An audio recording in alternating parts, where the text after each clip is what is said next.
Good morning student. कैसे हैं आप सब। स्वागत है आप सभी का हमारे YouTube channel topper mind classes में। उम्मीद करते हैं प्यारे बच्चों कि आप सभी अच्छे होंगे। ये हमारा जो है दो चर वाले रैखिक समीकरण युग्म से संबंधित वीडियो है। साथ ही साथ प्यारे बच्चों इसमें जितने भी क्वेश्चन आएंगे आप सभी के सभी याद कर लीजिए, वरना आपको लास्ट में पछताना भी पड़ सकता है, क्योंकि बहुत ज़्यादा इम्पोर्टेंट क्वेश्चन इसमें लेकर आए हैं। ठीक है, साथ ही साथ बहुत सारे रूल्स भी होंगे। सो आप लोग इस वीडियो को गौर से देखिएगा और अंत तक देखते रहिएगा, ताकि आपको हमारा वीडियो बहुत अच्छे से समझ में आ पाए। ठीक है प्यारे बच्चों, तो चलते हैं सीधा क्वेश्चन की तरफ। देखिए प्यारे बच्चों, आपके स्क्रीन पे क्वेश्चन नंबर 1 शो कर रहा होगा कि दो चर x y में रैखिक समीकरण इतना के वास्तविक संख्याओं का समुच्चय में कितने हल होंगे। तो मेरे प्यारे बच्चों आप देखिए, ये रैखिक समीकरण है और रैखिक समीकरण का अगर हम आपको बताएं तो x y में रैखिक समीकरण के वास्तविक संख्याओं का समुच्चय, अगर रियल नंबर का हमें आपको बताएं तो इसमें रैखिक समीकरण में अनंत हल होता है। ठीक है, अगर रैखिक समीकरण रहेगा तो इसका अनंत हल होता है। सो ऑप्शन नंबर इसमें से कोई भी सही नहीं होगा, यानी इनमें से कोई नहीं होगा। ठीक है, और यही अगर पेयर होता तो उसके बाद जो है नियम लगाना पड़ता, जो हम आपको आगे बताने वाले हैं। ठीक है, उससे पहले अगर आप हमारे वीडियो में पहली बार आए हैं तो आपसे रिक्वेस्ट है कि प्लीज़ चैनल को सब्सक्राइब कर दीजिएगा। ठीक है, और वीडियो ये बेल आइकन को भी प्रेस कर दीजिएगा, ताकि हमारे सभी वीडियो का नोटिफिकेशन आप तक पहुंचता रहे। चलिए दूसरा सवाल देखिए, समीकरण युग में इतना और इतना के हल हैं। अब इसके लिए हम आपको कुछ नियम बताते हैं जिसे आपको ध्यान रखना है। जैसे रूल नंबर 1, प्यारे बच्चों रूल नंबर 1, ठीक है, रूल नंबर 1 कहता है कि यदि यदि x1 बटा x2, सॉरी इसमें x1 बटा x2 नहीं लेना है, a1 बटा a2 आएगा, क्योंकि यदि a1 बटा a2 बराबर b1 बटा b2 नहीं है तो इस स्थिति में समीकरण का अद्वितीय हल होता है। अद्वितीय हल होता है, या फिर यूँ कह सकते हैं संगत हल होगा। ठीक है, इसका हल संगत होगा, और इसका अगर आपसे ग्राफ पूछा जाएगा तो इसका ग्राफ प्रतिच्छेदी होता है, प्रतिच्छेदी रेखा। ठीक है, इतना चीज़ आपको इसमें ध्यान रखना है।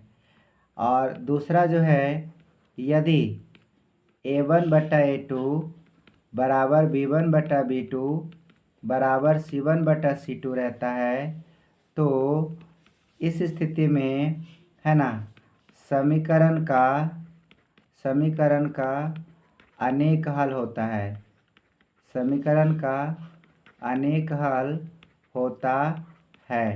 ठीक है, और साथ ही साथ हम कह सकते हैं इसका हल भी संगत होगा। समझ आ रहा है। और ग्राफ अगर आपसे पूछा जाएगा कि इसका ग्राफ कैसा होगा, तो इसका ग्राफ जो होता है प्यारे बच्चों संपाती रेखा होता है, संपाती रेखा। ठीक है ना, अनेक हल होता है, साथ ही साथ संगत हल भी कह सकते हैं। और ग्राफ इसका संपाती रेखा मतलब एक ही रेखा पर दोनों होता है। और तीसरा नंबर में है कि यदि a1 बटा a2 बराबर b1 बटा b2 बराबर नहीं रहेगा c1 बटा c2, तो समझ जाना है कि समीकरण का कोई हल नहीं होगा। समीकरण का कोई हल नहीं होगा, कोई हल नहीं होगा। या जब हल नहीं होता है तो हम इसे कहते हैं असंगत हल, इसे कहते हैं असंगत हल।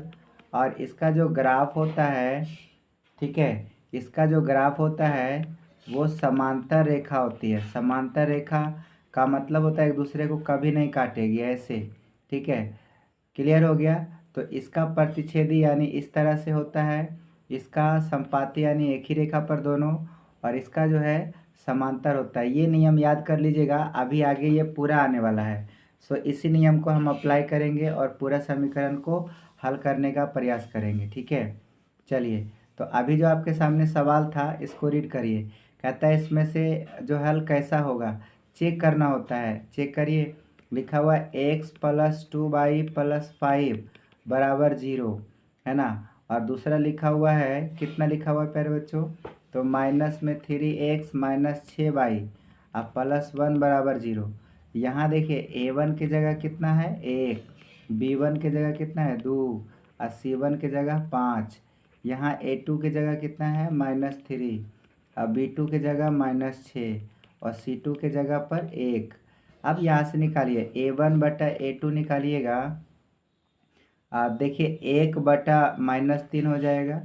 अच्छा, b1/b2 निकालिएगा तो आप देखिएगा कि 2/-6 हो जाएगा, ठीक है। यह काटेंगे तो 2 तिया 6 माइनस, फिर वापस वही -1/3 आ गया।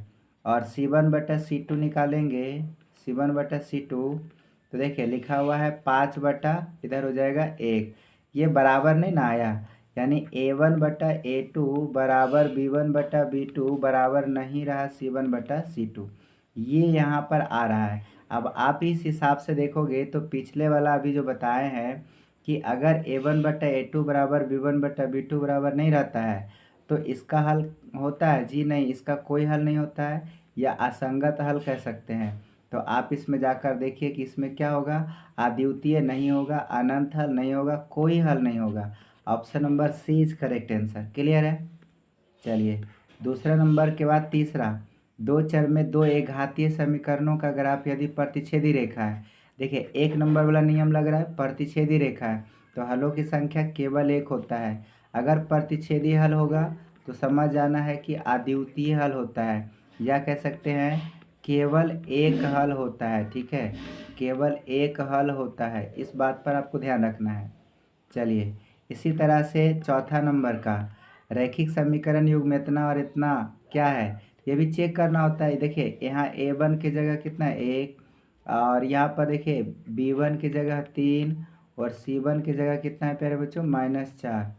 a2 की जगह आप यहाँ पर देखिएगा तो 2 होगा, b2 की जगह आप यहाँ देखिएगा -5 है और c2 की जगह पर -1 है। जैसे निकाल लीजिए a1/a2 तो हो जाएगा 1/2, b1/b2 यहाँ पर हो जाएगा 3/-5 और c1/c2 हो जाएगा -4/-1। देखिए ये दोनों ही आपस में बराबर नहीं है, मतलब a1/a2 बराबर नहीं है b1/b2। इसी से पता चलता है कि फिर रूल नंबर 1 लग रहा है, यानी कि कह सकते हैं कि एक दूसरे को काट रहा है। और जब एक दूसरे को काट रहा है ना, इसको कहते हैं अविरोधी, ठीक है। Option number A correct answer होगा। विरोधी का मतलब होता है एक दूसरे को कभी नहीं काटेगा ना, तो इसको कहते हैं ना विरोधी, ठीक है। और अगर एक दूसरे को काट देगा तो इसको कहते हैं अविरोधी, और अगर एक दूसरे पर रहेगा तो इसको कहते हैं आश्रित। इस बात पर बस ध्यान रखना है। चलिए, चौथा के बाद 5वां नंबर का सवाल, यदि दो चरों में दो रैखिक समीकरण का हल अनंत होगा। अगर अनंत हल है तो समझ लीजिए कि उनका जो आलेख होगा ना वो संपाती होगा। Option number C correct answer, Sampati. Rule number 2 जाके देखिए, रूल नंबर 2 जाके देखिएगा, आपको समझ में आ जाएगा। आप उस रूल का स्क्रीनशॉट ले लीजिए ताकि आपको याद करने में सुविधा हो जाए। 5वां के बाद छठा, के किस मान के लिए समीकरण निकाय इतना और इतना के अनंत हल है। प्यारे बच्चों ये सब सवाल बहुत इंपॉर्टेंट, देखो के का मान पूछा है ना, वही अप्लाई करिए ना। a1 बराबर कितना, यहाँ से देखिए तो 1 है, ठीक है। b1 बराबर कितना, यहाँ से देखोगे तो 2 है। c1 बराबर कितना है प्यारे बच्चों 3 है। a2 बराबर कितना है तो 5 है। b2 बराबर कितना है k है। c2 बराबर कितना है 15 है। तो बस कहता है अनंत हल है। अनंत हल का नियम क्या होता है, अनंत हल का नियम होता है a1/a2 बराबर b1/b2 बराबर c1/c2। आप इसमें से कोई भी दो को उठा लीजिए ना, a1/a2 बराबर b1/b2। जी चलिए अब इसको हल करते हैं। a1 की जगह कितना है 1, a2 की जगह कितना है 5 बराबर b1 की जगह है 2 और बटा b2 की जगह k। तिरछा गुना करेंगे ना, क्रॉस मल्टीप्लिकेशन करिएगा तो आपको दिखेगा k बराबर 5 दूनी 10। So option number B is correct answer. Clear है। 6 के बाद 7वां, एक रैखिक समीकरण का घात कितना होता है? तो रैखिक समीकरण है तो एक घात होता है, सीधी सी बात है, ऑप्शन नंबर सी। उसके बाद 8वां नंबर का युगपत समीकरण निकाय है।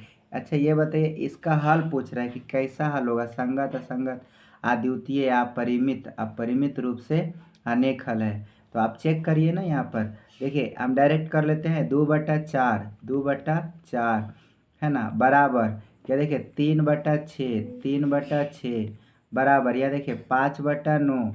अब आप गौर से देखोगे तो 2 दूनी 4, ठीक है, या 3 दूनी 6, 1/2 बराबर 1/2, लेकिन लास्ट में बराबर नहीं है। तो ये बताइए कि लास्ट में जिसका बराबर नहीं होता, रूल नंबर 3, कोई हल नहीं होता है, या कह सकते हैं कि असंगत असंगत हल होगा। सो option number A is correct answer. Clear है। जब कोई हल नहीं होता है तो उसको असंगत हल कहते हैं। 8 के बाद 9 नंबर, बहुत ही आसान सवाल है। 9 नंबर में के किस मान के लिए समीकरण इतना संपाती होगा? संपाती का मतलब एक ही रेखा पर है, वही चीज़ है, डायरेक्ट हल करिए ना। यहाँ देखिए A1 की जगह 1 बटा A2 की जगह 2 है, बराबर B1 की जगह 2, और यहाँ देखिए B2 की जगह k है। क्रॉस मल्टीप्लिकेशन करिएगा ना तो k बराबर हो जाएगा 4, यानी option number C correct answer. चलिए 9 के बाद 10वां नंबर कहता है समीकरण इतना के कोई हल नहीं है। जब कोई हल नहीं होगा तो के का मान क्या होगा? हल करिए, सिंपल। कोई हल कब नहीं होता है? A1/A2 बराबर रहेगा B1/B2 बराबर नहीं रहेगा C1/C2। तो हम लास्ट वाला दो को लेकर चलेंगे, ठीक है। चलिए तब B1 यहाँ पर -1 है, अब B2 यहाँ पर -2 है, बराबर नहीं होता है C1/C2, यानी 5/k।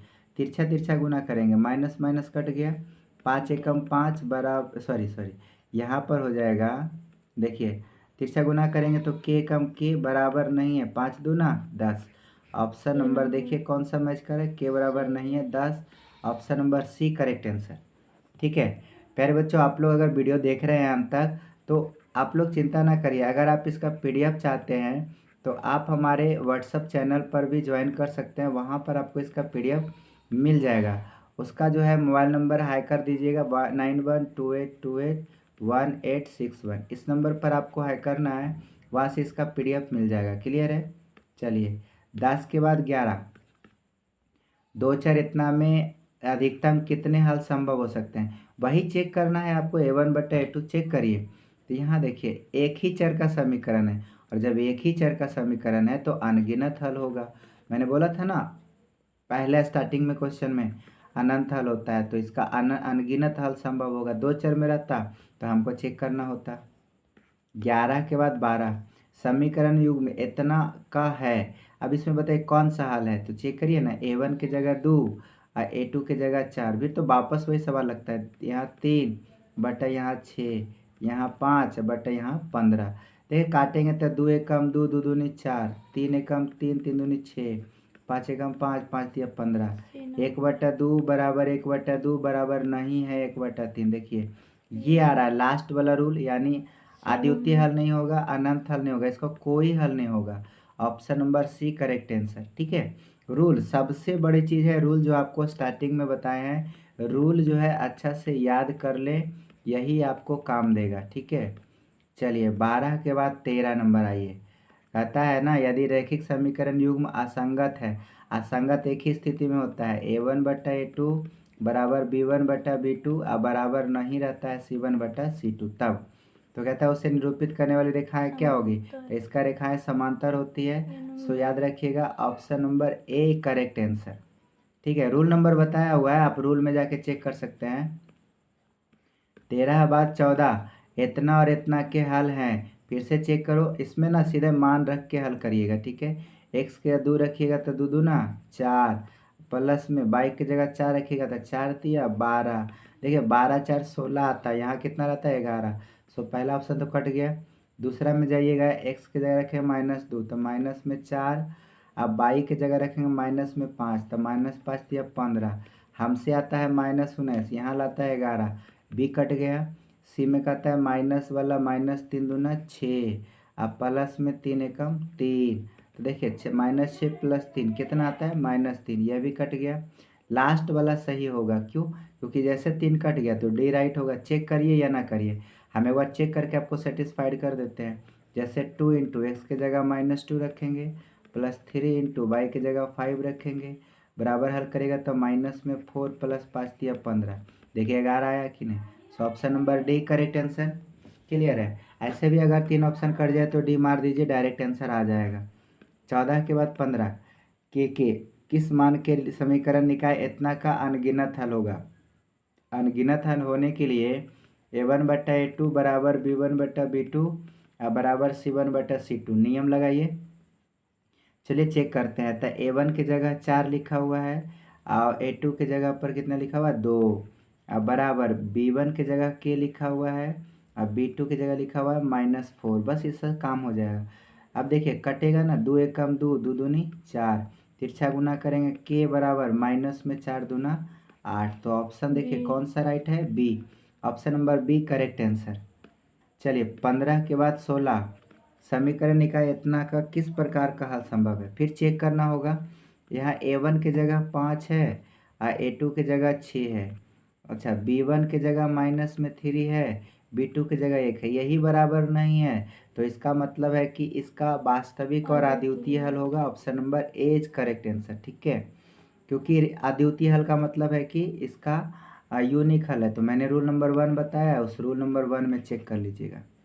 16 के बाद 17 समीकरण इकाई इतना में अचर a का मान बताइए, अद्वितीय हल होगा तो a के किस मान के लिए इसका हल अद्वितीय? वही चीज़ है अभी जस्ट पिछला नंबर का मान बैठाइए। a1 का मान 2 है, a2 की जगह 3 है, बराबर b1 की जगह a है और b2 की जगह -5 है। क्रॉस मल्टीप्लिकेशन करिए, 3 × a बराबर -5 दूना -10, a बराबर हो जाएगा -10 और बटा में आ जाएगा 3। देखिए ऑप्शन कौन सा मैच कर रहा है? -10/3, option number A is correct है, लेकिन अद्वितीय हल है, सॉरी, तो ए नहीं होगा।